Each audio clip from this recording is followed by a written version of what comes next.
वज़ीर-ए-आज़म शहबाज शरीफ की आज़रबाईजान के सदर इल्हाम अलीयूफ से मुलाकात। वज़ीर-ए-आज़म की आज़रबाईजान के यौम आज़ादी पर आज़री हुकूमत और आवाम को मुबारकबाद। भारत के साथ जंग में पाकिस्तान की हिमायत पर इजहार तशक्कुर। मुलाकात में नायब वज़ीर-ए-आज़म इसहाक़ डार, फील्ड मार्शल आसिम मुनीर, विभाग के वज़ीर अता ताड़र और तारिक फ़ातमी की शिरकत। दो तरफ़ा ताल्लुकात, सियासी, इक़्तिसादी, दिफ़ाई और सकाफ़ती ताउन पर इत्मीनान का इजहार। वज़ीर-ए-आज़म शहबाज शरीफ ने कहा कि आज़रबाईजान और पाकिस्तान के अवाम का रिश्ता लाज़वाल है। दोनों ममालिक ने हमेशा एक दूसरे का साथ दिया। पाकिस्तान और आज़रबाईजान के सरबराहान का इलाका इस्तेहकाम, बाहमी खुशहाली और कलीदी आलमी अमूर पर असूली मौक़िफ़ के फ़रोग़ के लिए मरबूत कोशिशों की हमायत पर जोर।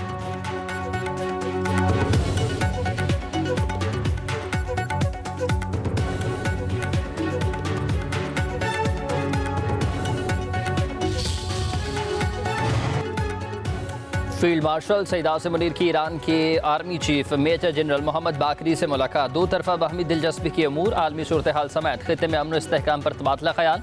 ISPR के मुताबिक जनरल स्टाफ हेड क्वार्टर में होने वाली मुलाकात में फौजी ताउन और मुश्तरका सरहद पर सिक्योरिटी मैकेनिज्म को मजबूत बनाने पर इत्तेफाक। सरहदी इलाकों को तजारती और इक़्तिसादी जोन्स में तब्दील करने के रास्ते तलाश करने पर बातचीत। फील्ड मार्शल आसिम मुनीर ने ईरानी सुप्रीम लीडर आयतुल्लाह ख़ामनेई से भी मुलाकात की।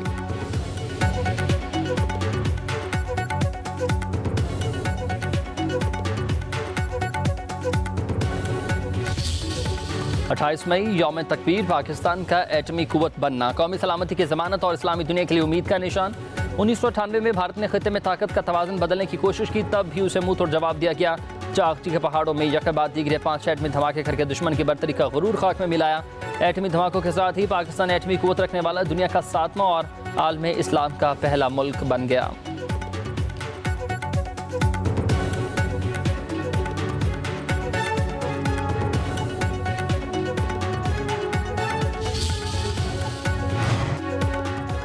अफवाज पाकिस्तान की यौम तकबीर पर कौम को मुबारकबाद। ISPR के मुताबिक यौम तकबीर इस अजीम लम्हे की याद दिलाता है जब पाकिस्तान एटमी कुव्वत बना था।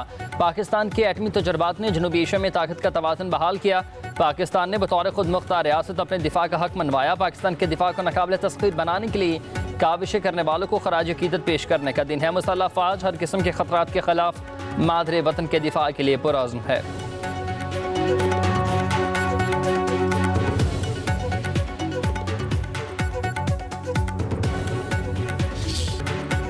इस्लामाबाद और रावलपिंडी में शदीद आंधी, बिलबोर्ड और दरख्त गिर गए हैं। एक गाड़ी तबाह हुई।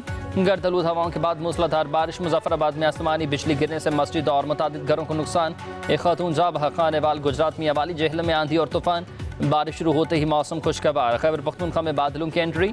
तेज़ हवाओं के साथ मूसलाधार बारिश। कई इलाकों में यालाबारी। गर्मी का जोर टूट गया। बिटगराम, बालाकोट, सबाबी, नौशहरा, मर्दान सबाद, मैंगोरा समेत गिरदोनवाह में भी बादल खूब बरसे। तेज़ ठंडी हवाएं चलने लगी हैं। ज़िला खैबर में शदीद आंधी के बाद गरज चमक के साथ नदी नालों में भी तुग़यानी का खदशा है।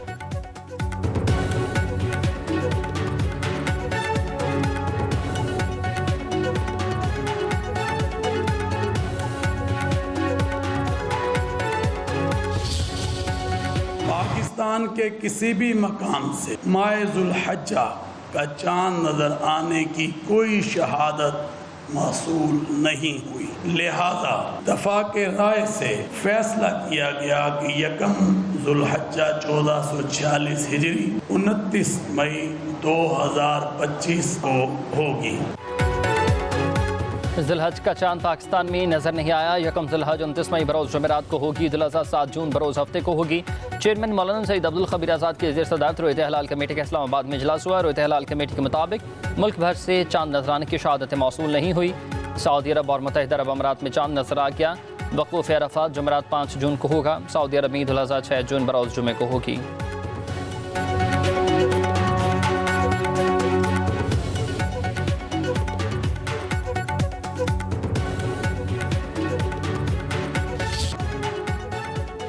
तेरह में से 11 जजेस ने कहा कि सुन्नी इत्तेहाद काउंसिल सीटों की हकदार नहीं है। मखसूस नशिस्तों के केस की समाअत के दौरान जस्टिस जमाल बंदोखैल के रिमार्क्स।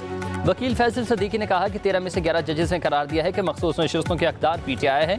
10 जजेस ने करार दिया है कि PTI फरीक नहीं है, लेकिन उन्हें रिलीफ दिया जा सकता है। जस्टिस सलाहुद्दीन ने कहा कि किस बुनियाद पर उन्हें रिलीफ दिया गया, जो फरीक नहीं थे। जस्टिस मोहम्मद अली मसला ने कहा कि अगर अदालत का फैसला किसी ऐसे शख्स को मुतासिर करे जो फरीक ना हो, उसका क्या होगा?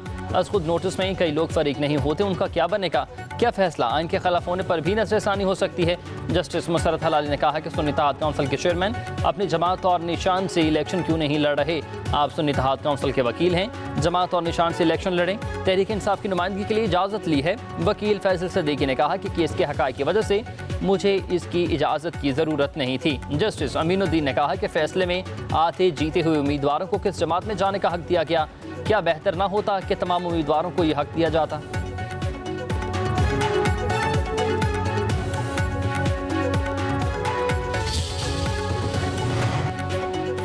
बानी पीटीआई से अडियाला जेल में बहनों उज़मा खान और नौरीन खान की मुलाकात। इजाज़त मिलने पर गेट नंबर 5 से जेल में दाखिल हुई।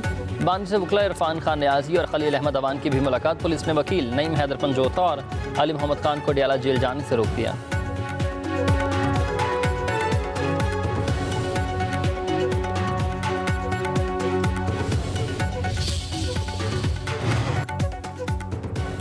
तहरीक इंसाफ का आइंदा एहतजाज के लिए मुख्तलिफ प्लान्स पर गौर।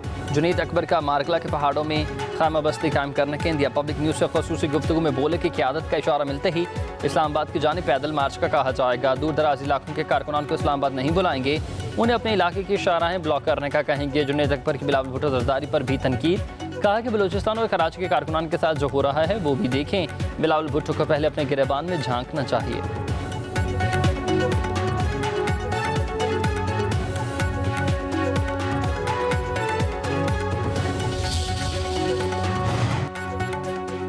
खैबर पख्तूनख्वा हुकूमत का पेशावर में पुरान रैली के शुरा पर तशद्दुद काबिल मज़म्मत है। सूबाई हुकूमत को अवाम से बराह रास्त टकराव की हिकमत अमली महंगी पड़ेगी। चेयरमैन पीपल्स पार्टी बिलावल भुट्टो की सूबाई पार्टी सदर मोहम्मद अली शाह बादशाह से भी टेलीफोन पर गुफ्तगू। कहा कि अब सूबा बचाओ तहरीक का दायरा कार खैबर पख्तूनख्वा की अकली और कूचे कूचे तक फैलेगा। उधर वज़ीर आला खैबर पख्तूनख्वा अली अमीन गंडापुर कहते हैं कि पीपल्स पार्टी को रैली से नहीं रोका, कार्रवाई रेड जोन में घुसने पर की गई है। खुद को जमहूरी पार्टी कहने वालों की केपी एक भी सीट नहीं है। घटिया सियासत से गुरेज करना चाहिए।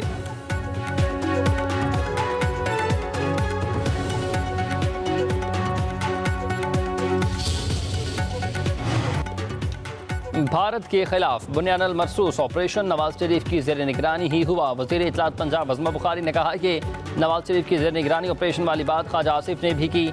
मैं उन लोगों को क्यों जवाब दूँ जिनके लिए 9 मई फाल्स ऑपरेशन था। नून लीग की हुकूमत वफाक में हो या पंजाब में, वहीं कुछ होता है जो नवाज शरीफ कहते हैं।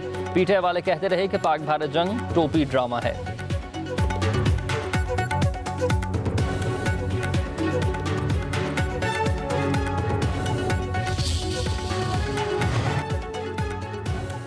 पाकिस्तान ने भारतीय वज़ीर आज़म का बयान नफरत अंगेज़ करार दे दिया। मोदी की तकरीर अक़वाम मुत्तहिदा के चार्टर की खुली खिलाफवर्जी करार।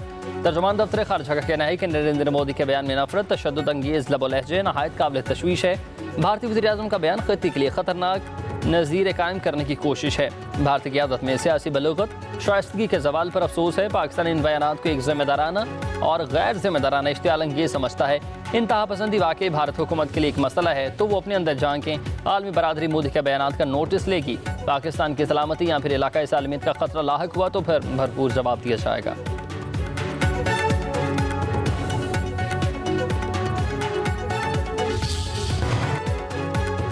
ट्रैफिक कवानीन की खिलाफवर्जी पर जुर्माना 10 गुना तक बढ़ाने का फैसला। वज़ीर आला पंजाब मरीम नवाज की ज़ेर सदारत इजलास कम उम्र बच्चों की ड्राइविंग पर वालिद जिम्मेदार होगा। मुकदमा दर्ज किया जाएगा। लोडर से बाहर सरिया और दीगर सामान लटकने पर गाड़ी बंद होगी। वन व्हीलिंग या खतरनाक तर्ज ड्राइविंग पर मुकदमा दर्ज होगा। दौरान ड्राइविंग मोबाइल के इस्तेमाल पर भारी जुर्माना आयद करने पर उसूली इत्तफाक। ट्रैफिक पुलिस की यूनिफॉर्म तब्दील करने की तजवीज़ का जायजा। मरीम नवाज ने कहा कि ट्रैफिक के निज़ाम में बेहतरी नजर नहीं आ रही, ठोस और पायदार इक़दाम करने होंगे।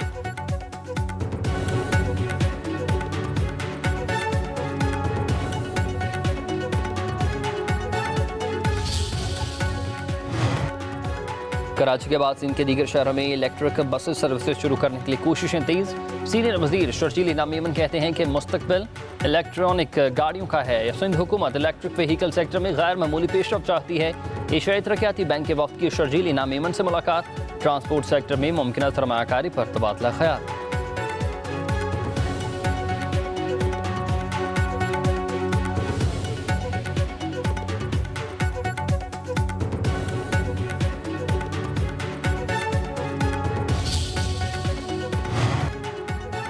नेपरा ने कराची के लिए बड़े सोलर मंसूबे की मंजूरी दे दी है। कराची के लिए 270 मेगावाट के 2 सोलर प्रोजेक्ट शुरू किए जाएंगे। तर्जुमान वज़ारत तवानाई सिंध के मुताबिक 120 मेगावाट का सोलर मंसूबा हल्कानी और 150 मेगावाट का सोलर मंसूबा मीठा गार में लगाया जाएगा।